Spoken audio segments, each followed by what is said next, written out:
За та бүхэндээ хэвлийн доод унжил болон давсганы үнэлэг маш сайн арилгах 3 дасгалыг зааж өгөх гэж байна. За нэгдүгээрт 2 хөлөө нууглаад 2 гарыг биений дагуу толгой хүзүү хэсгээ маш сайн дэш нь өргөн мөр хэсгээ сайн өргөж өгнө. За эндээс хөлийг жилээ буцаага татлаа ээлжлэж гин. Ингэхдээ аль болох дээшээ өндөх тусам хэвлийн дээд дунд доод хэсгүүд маш сайн орно. За ингээд дугуйж иж байгаа юм шигийг 20 удаа хийгээд өндөгөө сайн мэдрэгдэнэ.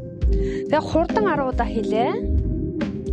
За хамгийн сүүлд хөлийг жигээд газар хүрхгүй барина. Яг ингээд 10 секунд барихад хилийн бүх хэсэг маш идэвхтэй ажиллана. Хоёрдугаар дасгал өвдгөө маш сайн жигээд 2 гарыг өвзгөн доороо тавина. Ууцаараа хөндөөрөхгүй байх нь чухал. За эндээс 2 хөлийг доошоо жилээ. Хөлөөрөө гадагшаа том тойрог эргүүлээд буцаагаад авчирна. Мөрөөрөө сайхан дэш өндөж өгөө. За явлаа. Доошоо буугаад